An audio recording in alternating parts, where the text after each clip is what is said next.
Wow, hi YouTube, welcome to a little trek. You know, those two little trees on the horizon that you can see is the direction that we've come from. This is the Lake District and we're off to a place called Scar Fell. Okay, this is my Millbank bag. What it is, very simply, is a heavy duty canvas sock really, used for purifying water. The instructions are on the bag. You've got this line drawn on the bag. What you do is you fill the bag up all the way to the top. Now when the water has sunk down to that level, then you start collecting it. You need to soak the bag before you use it and fill it up. Like I say, instructions are on the bag.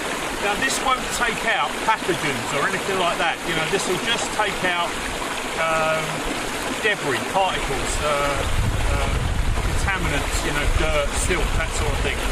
You're still going to have to boil this water, but either water purification tablets, leave it 20 minutes, 1 tablet per litre, or boil it. You know, ultimately you couldn't go far wrong if you do both.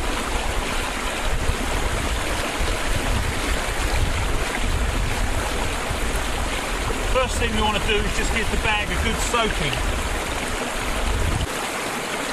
Okay, so we're filling the bag up to the very top. Once the water level has sunk down to this line, that's when we can start collecting. YouTube, that's the Millbank bag. Like I say, you know, just hang it up in a tree, and it just so happens that this is probably the only tree for about a square mile. As I look round, I can't see another one, and all I'm doing is catching it in my metal mug. But that will drip through quite merrily, and as soon as we've got enough for a brew, about a litre of water. What I've got here is your run-of-the-mill water purification tablets, 1 tablet per water bottle, and leave for 15 minutes before you drink it. It does have a little bit of a taste to it, you know, and let's say that it's a chloride-y type taste, but it's clean, safe drinking water. Doesn't get any better than that. You know, without it, we're dead.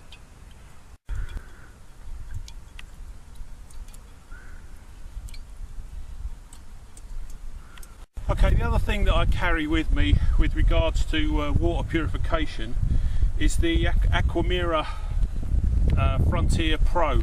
Now what this is a inline water filter that will take out 99.9% of all known pathogens, you know, and what you got out of this would be safe to drink and it wouldn't make you sick.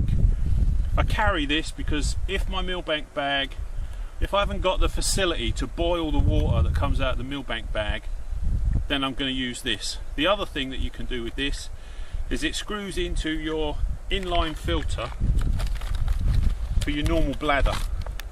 You know, so this is a 2 litre bladder. The filter attaches into the hose system and you can drink straight through it.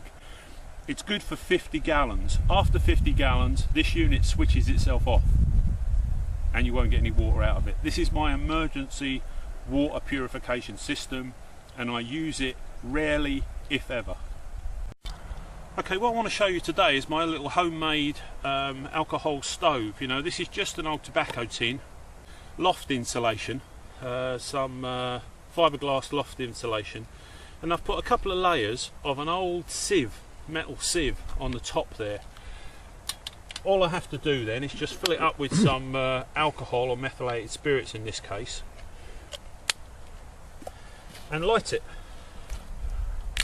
And that is my homemade alcohol burner.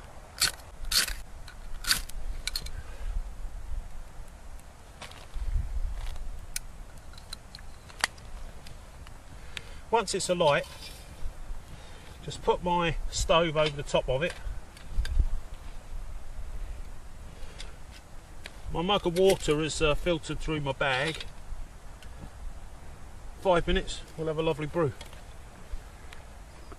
Okay, I've made my brew, just going to put all my stuff away, but this is how you would switch this burner off. You literally just close it up. There you go. Homemade alcohol stove.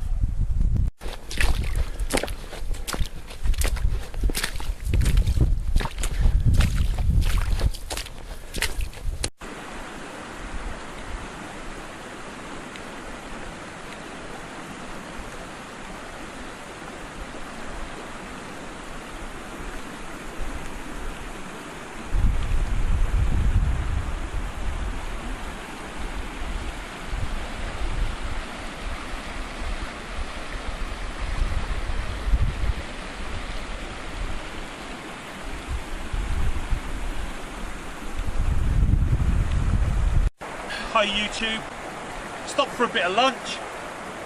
Been walking through long wet grass. This ground has been quite soft underfoot, you know, almost marsh-like, so my boots are soaking wet, my socks are soaking wet, and my feet are wet. What I've done is, while I've been having my lunch, got my boots and my socks off, wrung my socks out. I've been standing on these nice warm rocks, and every time my feet soak the heat out of the rock that I'm standing on, so I move on to another one.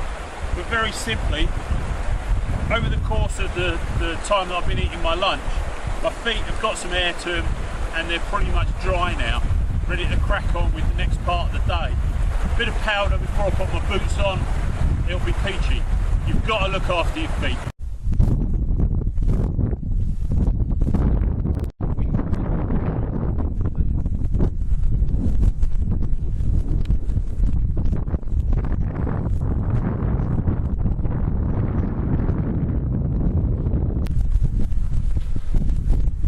And that's where we're going.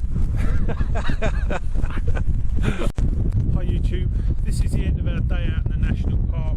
We didn't get to Scafell Pike. In truth, we picked some pretty difficult routes early on in the day, and we just plain run out of time. We got within a kilometre of it, and it's been a great day in the national park. I'd like to dedicate this day to a guy called Tim Rogers, Sergeant Major Tim Rogers. He died in Afghanistan in 2004. This was the thing that he loved to do the most. So we're now gonna get off the hill, have a few beers, and hope the video's been of interest. You know, any questions, love to hear them. Back soon.